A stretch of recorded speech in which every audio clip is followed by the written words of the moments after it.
All right, everybody, thank you for coming so much. If everybody could find a seat, there are a few openings here. Get started in just a moment, so if everybody could come and sit down. If one thing, rather than passing around a list, if you are one of the fifth period classes, as long as you have permission from your teacher, but your whole class didn't come, probably the easiest thing to do is email me, Mr. Owens. You can just email me if you're in attendance, and then we can work on getting it cleared. All right? Thank you so much, and we'll get started in just a second. Very excited. Thank you, Ms. Davis, for coming. We're so excited.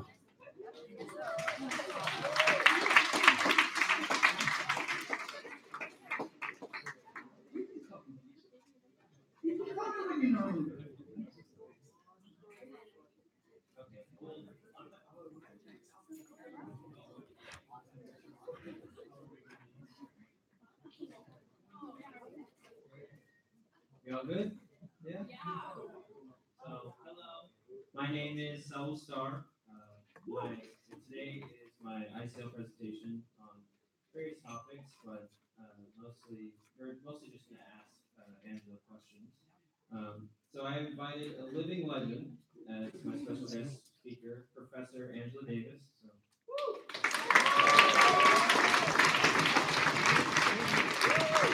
she is a strong advocate for women's rights, prisoners' rights, a world-renowned intellectual and prolific scholar who defied many odds and is with us today to talk about the current work fighting for social change and to dialogue with us in these changes and in these challenging and fast-changing times. We will have a short or pretty long question answer period after a couple of my questions. So I will come up to those who filled out the sheet and have questions, or for those people who have questions. Um, so a little backstory or a little bit of information about Angela. She was born in Birmingham, Alabama in 1944, which is kind of like a hard time for minorities and people of color. But she was able to attend high school in New York and then at Brandeis, Brandeis University and traveled to France her junior year. She later studied philosophy in Frankfurt, Germany, and upon her return to California, where she taught philosophy at UCLA. Yes? Yeah, okay. She has led an incredible life of activism, service, and leadership that make her on our that make her one of our national treasures. And after extended tenure at UC Santa Cruz, she recently became professor emeritus and now travels the world and she lectures about women's rights, human rights. So here's Angela Davis. So the first question I'm going to ask you is, how are you doing? What are you doing currently? Are you traveling? Are you talking? Well, at the moment, I'm at home. And thanks, Saul, for inviting me to participate in this event. As you know, I tried my best to find a date when I could come down to Southern California and be there in person, but it just didn't work out. But I guess this is the next best thing. Yes. What am I doing? What am I doing currently? I'm continuing to lecture and writing. Um, I am traveling. I actually just came back from Amsterdam, where I did a week, which was called A Week on Activism, Education, and Art. And most recently, 2 nights ago, I did a performance with Anthony Brown's Asian American Orchestra uh, in observance of the 50th anniversary of the assassination of Dr. Martin Luther King. This was a part of the International Arts Festival here in the San Francisco Bay Area. All right. So, talking about literature, how many books have you written, and what is the most important one to you personally? Well, let's see, I think counting of the books that I have written and edited, it's uh, about 11 or 12. Um, and I mean, I like all of them for different reasons. But one of my favorite ones is a book that's called Blues Legacies and Black Feminism, because it explores the connection between music, popular music, and jazz, and the movement for freedom, movement against racism and against sexism. Okay. So I have one question for you. So what is your take on incarceration and in America, and what is a potential solution to it? I know it's kind of broad, but Right. Yeah, I could do an entire lecture on this, you know. I mean, I could begin by saying that the U.S. has the largest number of people in prison, considering every single country on the planet. There are something like 2.5 million people in various facilities of incarceration. That, of course, includes not only um, uh, uh, jails and federal prisons and state prisons, but it also includes jails in Indian country. It also includes immigrant detention centers. Um, so yeah, I could begin by saying that 25% of the world's incarcerated population is in jails and prisons in the U.S., wow. whereas only 5% of the world's population can be found in this country. But perhaps even more striking is the fact that 1/3 of all women who are in prison in the world, on the planet, are in prison in the US. Um, and what is the solution? I'm fast forwarding because I could speak for the next hour on this, but I'm fast forwarding to the solution, possible solution, imagined solution. That is getting rid of jails and prisons and rethinking how we address the issues that usually cause people to be incarcerated. So I think we would have to talk about creating a new society, one in which security uh, is thought of not as a violent means of restraining people, but of providing people with what they need, the education that they need, the food that they need, the housing that they need, etc. Abolition, prison abolition has been around for a long time. And for those who, so how many of you have heard of abolition, prison abolition? Okay, so a few of you, and you know it is about reimagining how our society is organized. It's not simply about tearing down the walls of prisons. It's about creating a society that would no longer need to rely on jails and prisons for security.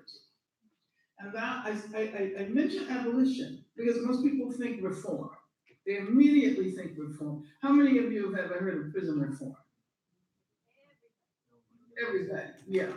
So abolition is supposed to make us think differently, because, as a matter of fact, the history of the entire um, um, 200 years that prisons have been in existence is a history of reform. And reforming prisons have only made them bigger and better and more repressive, and thus also more racist. so on that note, I know you did a documentary on it. So would the 13th Amendment be reform and not? Move over a little bit, so I can't see you. Okay, thanks. So Okay. would the 13th Amendment be more of reform than abolition of slavery? Well, it's not, you know, the documentary that Ava DuVernay is called 13, precisely because the 13th Amendment allows for a loophole in relation to slavery. Um, so those of us who've been challenging the soaring prison populations have pointed out that there's a direct connection between slavery 150 years ago and mass incarceration today. But I think it's also important to recognize that we have such large prison populations in part because of the rise of global capitalism, because of the same conditions that have created huge numbers of people migrating from one country to another. And basically, it was about a period during the 1980s when global capitalism was on the rise, and everything came to be seen as a source of profit. So, whereas before, in this country, if you needed health care, if you had a medical crisis, you could go to any hospital and they would be compelled to see you. Now, the first thing they want to know is how you're going to pay for it, right? Uh, education used to be in California, it was possible to get a free education from kindergarten all the way up to the PhD. That's no longer the case.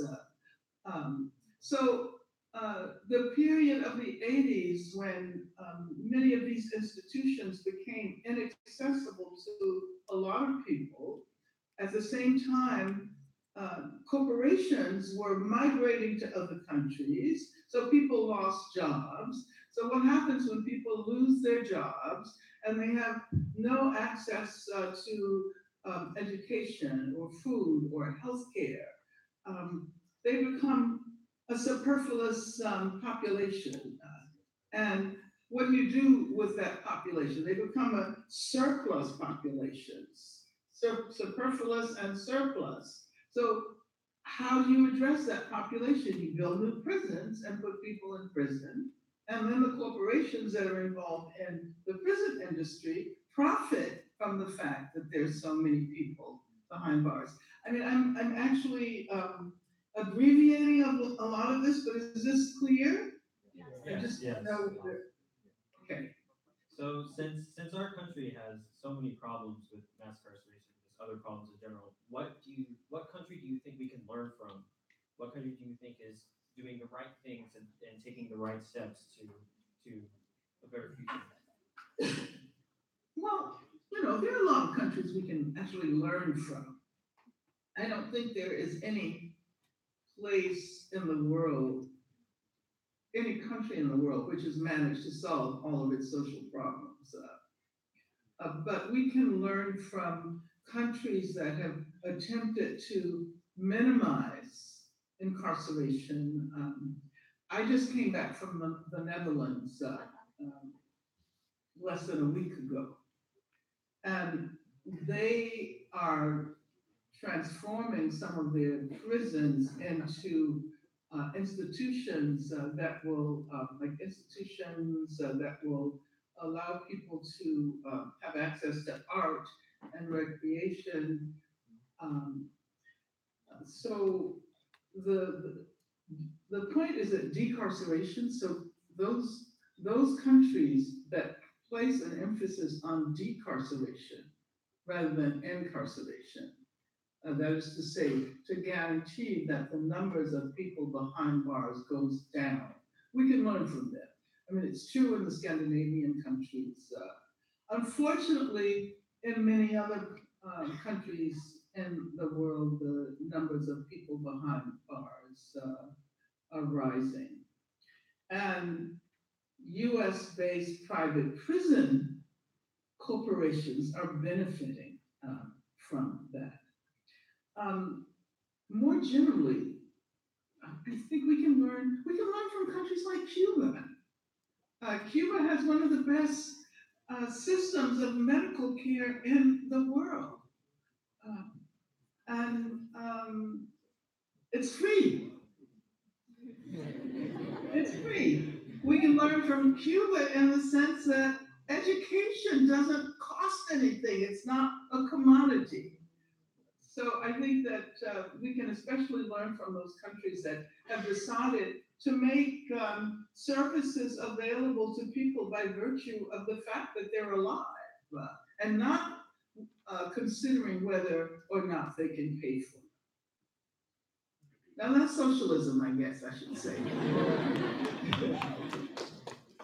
So politically, I know that you used to be part of the Communist Party, but what led you to Oh, be a that was your next communist? question? Yeah. Great. What led Great you? What, segue. what led you to be a communist, and why did you ultimately leave the Communist Party USA? Well, I think you already have a sense of why I would be a communist, right? Because I don't believe that our world should be based on profit. And as a matter of fact, when we consider that 8 billionaires own more wealth than half of the entire planet's population. And you know who some of those people are, right? Like Mark Zuckerberg, of course you know him, because everybody uses Facebook, right? Yes, we're actually. I think we're streaming on Facebook, right? You know, Jeff Bezos from Amazon. And to me, it's really obscene that 8 individuals have in their possession more than over 300 billion people. I mean, that doesn't sound right, does it? Definitely not right. So, yeah, been, I have been interested in or have been involved in socialist and communist organizations the vast majority of my life. I still consider myself a communist with a small c. Okay. Although I did leave the Communist Party, and that the details would probably take too long, but it had to do with the relationship between um, economic democracy and political democracy, and what was going on in the world in the early 90s, when there was a transition in the Soviet Union, and within the Communist Party in the US, there were those of us who argued that we had to democratize the internal workings of the US Communist Party. And uh, basically, that didn't happen at the time. So we left as a group. I didn't leave as an individual. I left as a part of the group. And I still have good relations with the Communist Party. I participate in events, I speak, and so. Okay, so now I want to kind of open it up to people who have questions. So raise your hand if you have a question.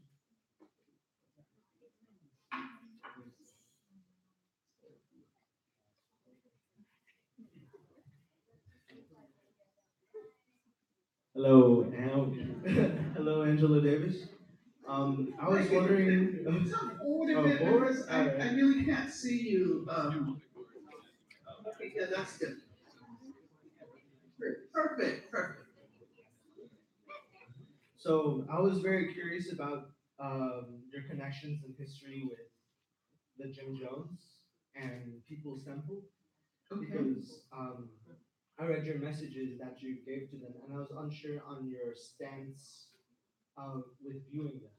Like, did you okay, condemn them or did you support them in some manners or little bits of both? okay, good, sure. I mean that's interesting because was that message placed on social media or something like that? It was placed on a university's site. Oh, okay. It's interesting because someone raised the same question at Stanford where I spoke a couple of days ago, and I haven't heard about this controversy for a very long time.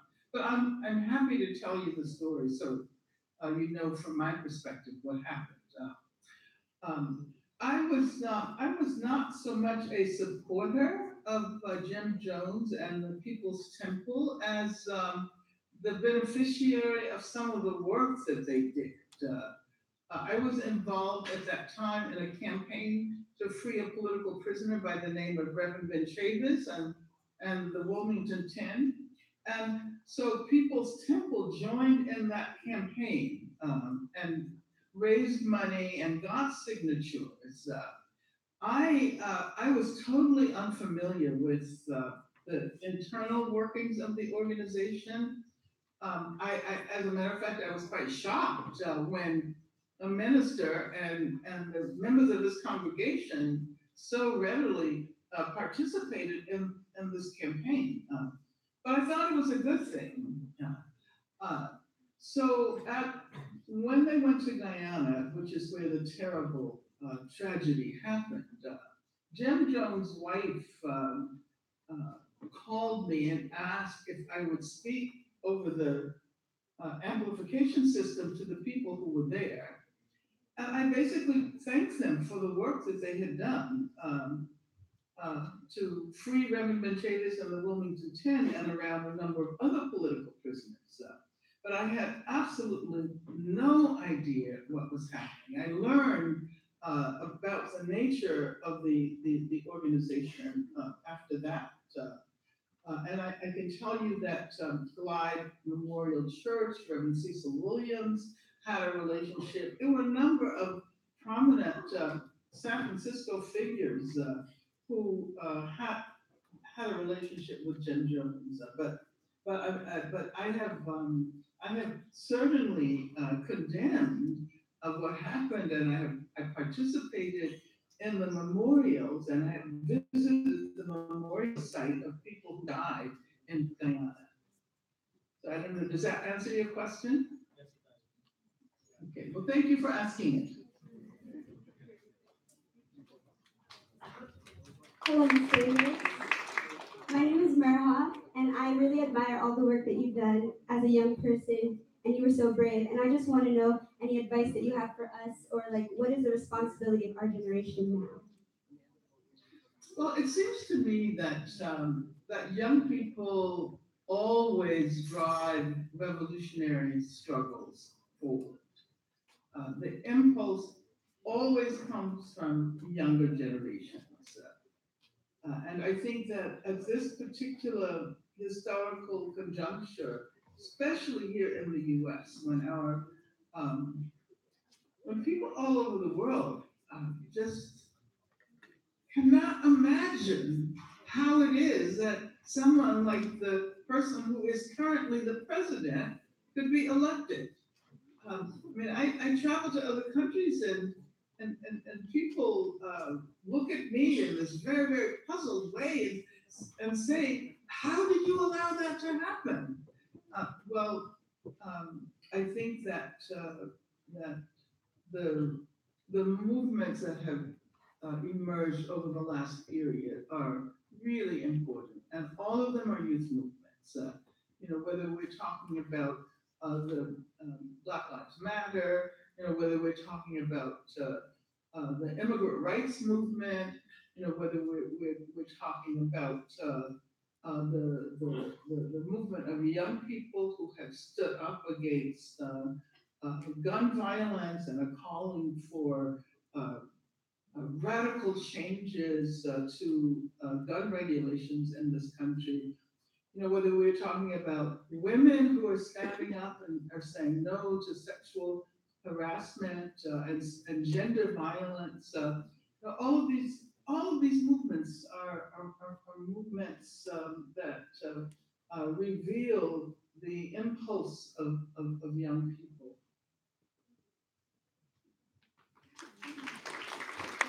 Hi. So I had sort of the same. My name is Ciara.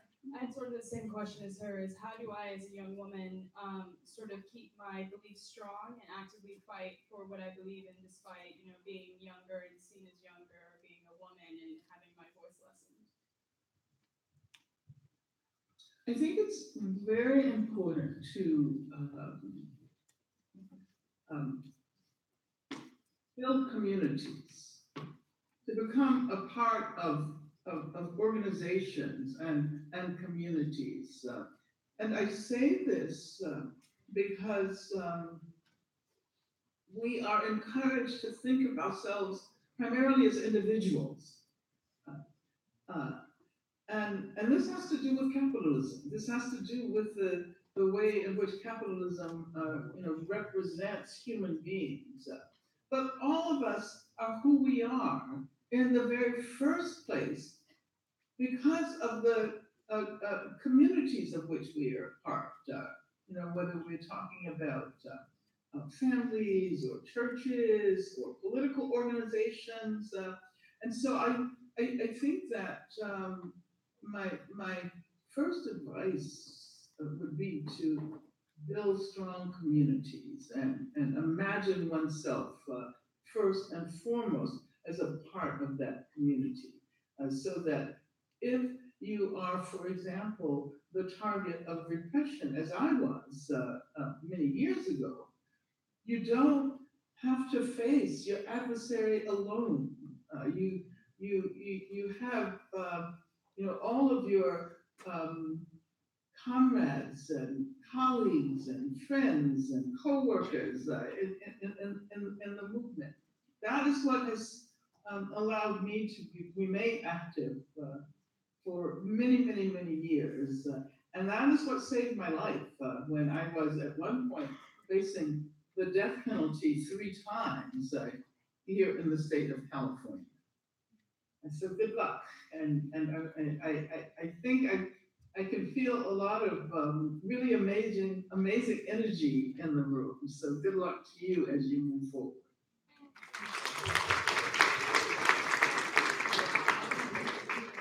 Hi, I'm Danielle. Okay. Hi, I'm Daniela, and I know you mentioned earlier you talked a lot about communism and socialism too, and as previously we've seen over the past year with the election cycle, the rise of Senator Bernie Sanders, and I know a lot of, and his movement, especially going towards democratic socialism, has been supported by especially a lot of young people, a lot of people in the school, myself included. And how do you feel about what Sanders was able to do, and do you feel that there's potential for him and like-minded people to be able to gain more power and be able to kind of reform a lot of the negative aspects of capitalism in American society and government? Okay, great. Sorry, that was long. Yeah, no, but it's an important question. And I would say, in the first place, I think it's important to understand the interconnections. So capitalism, yes, but not capitalism in isolation from racism. As a matter of fact, capitalism has always benefited from racism. And some of us use the term racial capitalism precisely because of that. And then, of course, we have to take gender into consideration as well. Feminism has helped us to make these connections. I was really happy about Bernie Sanders and the work that he did during the last election, and the way in which young people responded in a very powerful anti-capitalist way. But I think the problem with Bernie was that he had not yet learned how to develop what we call an intersectional perspective. That his assumption was all we have to do is fight capitalism, and then racism will be minimized. And I think he realized that that's not going to happen, and he tried to develop a new vocabulary, a new language for talking about racism and capitalism and misogyny or sexism at the same time. I think that feminism helps us to do that. Many young men assume that feminism is only for women, but that's not true. Feminism is an approach, it's a way of understanding the world. It's a methodology.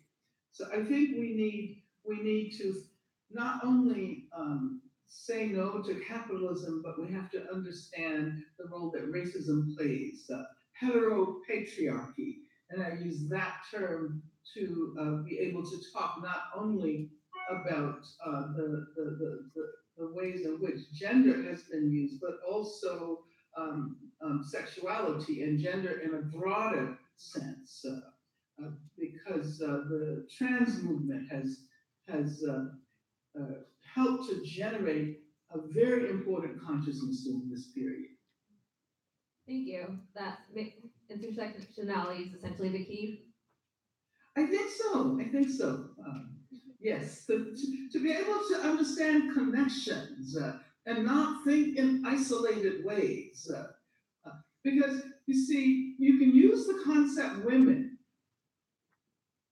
and if you don't think about the role that race and class play, you can assume that you're talking about white women. An example that I often use is if you ask the question, well, when did women get the vote in the United States of America? The answer will inevitably be 1920. But that is when white women got the vote. When you think about the fact that women of color have not been black women, really the majority of black women didn't get the vote until 1965. So I think that's a good example of why we have to think in these intersectional ways. Otherwise, we have false images of what it is we're trying to struggle for. Thank you. Thank you for the question. You're gonna have to excuse me because I'm a little starstruck. You're one of my biggest heroes. So please forgive me, my heart's beating. Let me see if I can hear it. My name is Isabella Chardier. And my question is, I've been a queer activist at this school since I was a freshman. I want to continue being an activist into college, but how do you continue to be an activist without becoming a politician or creating legislation? Oh, that's a great question. So are you going to Bard? Congratulations. It's a great school. I don't think that there should be a formula directing people what they need to do as an activist. Activism is really about trying to make a difference in the world for other people. Toni Morrison once said that if one is free, the function of that freedom has to be to free someone else. Otherwise, one is not really free, because the whole notion of freedom is a collective notion. So how do you continue to help to create a world where other people will benefit? How do you make a difference in the world? You can do that in so many different ways. You can do it, of course, as a member of an organization, an activist organization. You can do it as an artist. Artists, I think, really show us the way, and we don't recognize the extent to which art can help us. Art can help us feel what we don't yet understand. And so I would say, I would ask you first, what do you most enjoy doing in the world? I like creating spaces where people can be themselves and to dance, I guess. And dance? And dance. And dance. Okay, well, dance is a perfect medium for making a difference. And I can tell you that when I was in Amsterdam doing this week of events, one of the main sponsors was the School of Contemporary Dance Development in Amsterdam. So I'm not a dancer myself.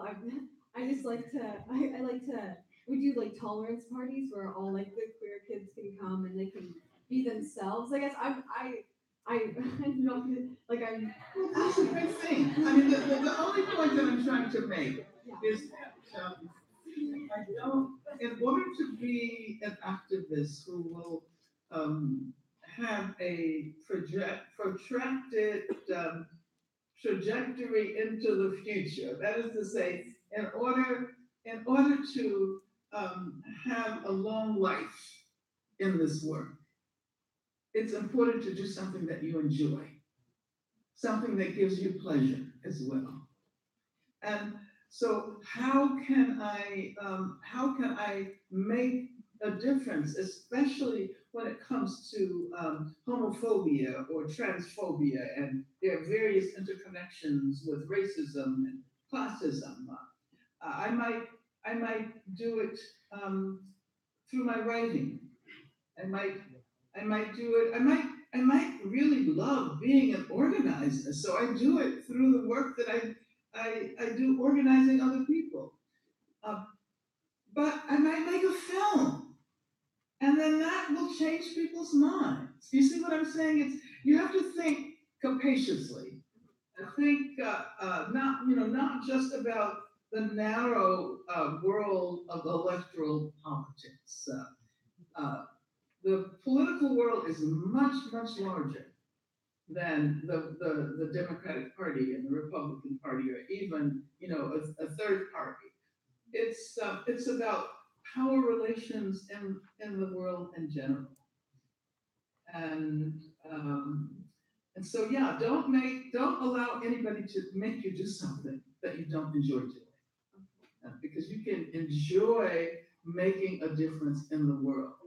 And if you don't enjoy it, you're not going to do it for a very long time. Thank you so much.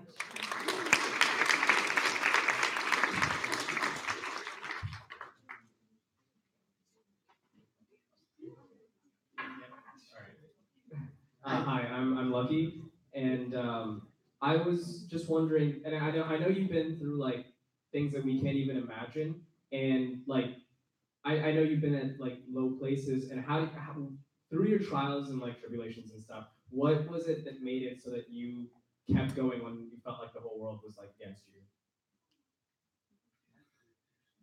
Well, you know, I suppose I would say that I've been fortunate never to think that the whole world was against me.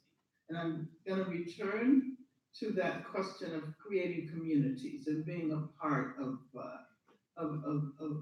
larger communities. And I should tell you that the reason people know my name is not so much because of what I did as an individual. It is because when I came under fire, when I was a target of repression, people all over this country and all over the world organized for my freedom. And so I understand now that I mean, I have to play the role of a kind of witness, especially for those who didn't make it this far. And because it was masses of people who fought for me, who saved my life, uh, I can't take very seriously the fact that people look at me as a legend or an icon. I know they do, but in terms of the way I feel about myself, that's not how I think about myself. I think about myself as a member of a larger movement, and I recognize that history is changed by masses of people in struggle. And so, with that vision, I guess that has helped me retain my conviction, my dedication. I've been involved in movements since I was 11 years old. And since then, and even earlier than that, I believed it was possible for the world to change. It hasn't changed nearly as much as I wanted, or nearly as much as I thought it would, because in the late 60s, many of us were convinced that the revolution was going to happen in a year or two.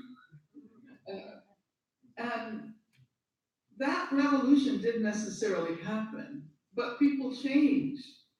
People, people's consciousness changed, and we're able to live with each other in different ways today. I mean, I'm really excited when, well, I don't know how many of you have been watching Roseanne Barr. You've been you've been in school today, but ABC canceled the program because of the racist comments that you know all about those comments, right? The racist comments she made about Valerie Jarrett. Well, she no longer has her show as a result of that.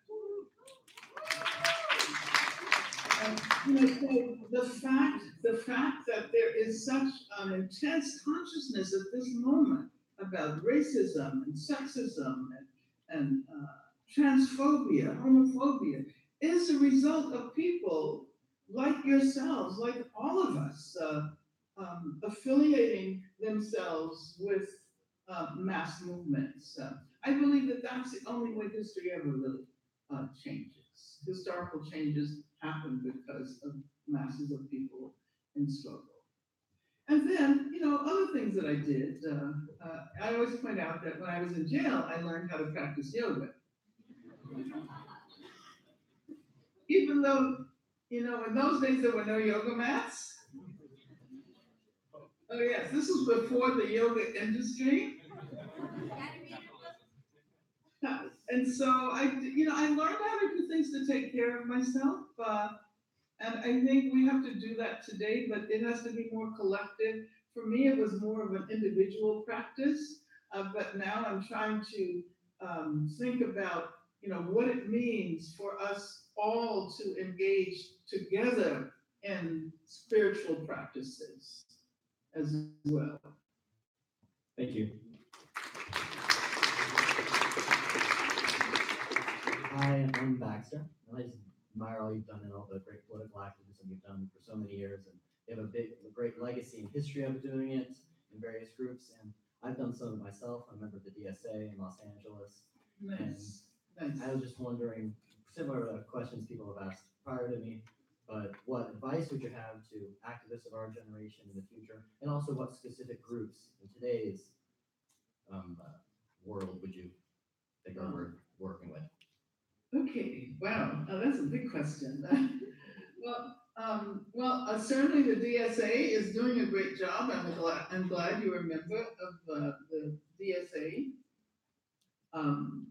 One can choose political formations like the Democratic Socialists of America, or one can choose to be to join, you know, smaller groups. Uh, there are a lot of, I've been involved in the anti-prison abolitionist movement. So there are a lot of abolitionist organizations now. Critical Resistance, I think there's a Critical Resistance chapter in Los Angeles. We started Critical Resistance about, exactly 20 years ago. And there are many groups that have taken up the issue of ending mass incarceration, ending the prison industrial complex. There are lots of artist groups that are doing a wonderful job. There are so many organizations today. As a matter of fact, when Black Lives Matter got started back in 2014, in the aftermath of the killing of Mike Brown and the Ferguson uprising, many other organizations developed. I work very closely with Dream Defenders in Florida, which is a youth organization. As a matter of fact, I think once you turn 30, you have to move on to something else. But I'm on the advisory board. That's because I turned 30 a long time ago. But the whole movement for Black Lives, MBL, which is an umbrella group that includes huge numbers of organizations. So I don't think that there's a dearth of radical organizations today. As a matter of fact, this is a really great time to want to be an activist because there's such a plethora of groups that are doing good work. I think that immigrant rights are so important, and the whole immigrant rights movement has been largely led by Latinx communities. And I think that it has to be a movement that everybody in this country, and it's not only a national phenomenon, but of course in Europe, with the huge numbers of migrants, coming from the Middle East and North Africa. So my idea is that we need a global immigrant rights movement because that is the civil rights movement of the 21st century. But at the same time, I think more men need to get involved in addressing what have historically been considered to be women's issues. I mean, isn't it interesting that sexual harassment, sexual violence has been considered a women's problem? And who are the perpetrators? And so I think that we need to figure out how young progressive men are going to put an end to this. And oftentimes you don't have to be a member of an organization to do this. You know the conversations that boys and young men often have about girls and women. And instead of just being quiet, because I know that there are a lot of guys who just who hate to hear that and don't participate, but they don't speak up. They don't challenge those who are doing the. And I think that we have to develop ways in which young boys and men can speak out and take the lead in this campaign to get rid of gender violence.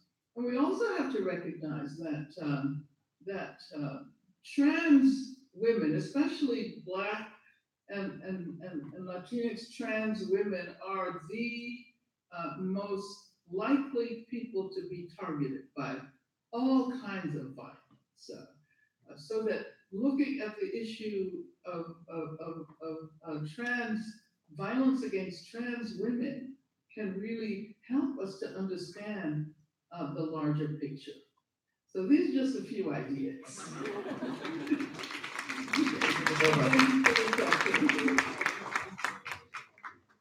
Hello, my name is Link Wadra, and I'd just like to start off by saying, my parents are Latin American Marxists. They were communists in South America in a time where it wasn't favorable to be communists, doing a lot of military coups, and moved here and were undocumented for a long time. But that being said, when I learned about you in history, it was the first time that I was like, wow, this is a person who sounds like my mom. And you're not Latina and you're not undocumented or an immigrant, but you sound like my mom. So thank you for being a voice for people like my mom. But also with that, being a part of the Communist Party and being on the FBI's top 10 most wanted list at one point, I'm curious to see how you feel about government, whether you at times have not trusted government, whether you still trust government, especially under this current administration, I know. But also tying into that, we've talked about a lot of social issues in this conversation, and I want to know what you think is the best way to solve them. Do you think there's social movements like the ones that you've spearheaded in the past, or is it legislation? Or what are the best ways to achieve these mass-scale problems like incarceration? Okay, well, first of all, thank you for telling me that I sound like your mother. That's a compliment. It makes me recognize how important internationalism is, and why we need to develop that kind of internationalism again, that kind of global solidarity. And sometimes I say that perhaps we have to give up on the notion of the nation as being the most appropriate form of human community, because so many of these problems exceed the capacity of the nation to solve them, particularly issues of migration. I think that we need to see multiple arenas as the way in which change is going to happen. It will never happen if resistance is confined to only one arena, um, but rather when it becomes political in both the narrow sense, that is to say, it affects the political parties and electoral politics, but also political in the larger sense.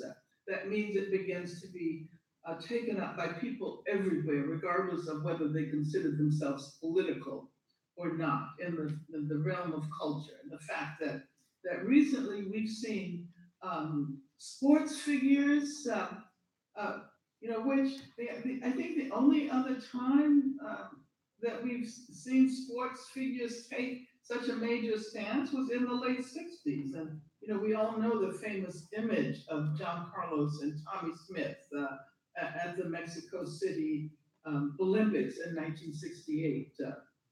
So I think it's a combination of work in all of those areas, in education, in the realm of healthcare, in the realm of culture, in the political realm, in the economic realm. And therefore, whatever we decide to do, we can imagine ourselves as making a contribution to the larger effort to push our world in a progressive direction. Human rights, but also, and I like to make sure that we recognize that environmental issues are so central right now, because it will make no sense to win victories in the sphere of social justice if we no longer have a planet that is able to, support human beings, and of course to support the other beings with which we share the planet. So animal rights, that's a really important issue. Food justice, particularly when we see the way in which capitalism has polluted our food supply, organizations, corporate organizations like Monsanto. So there's just so much to do. Rather than feeling overwhelmed by the fact that there's so much to do, start doing something and recognize that you're connected to everybody else who's doing something in the world.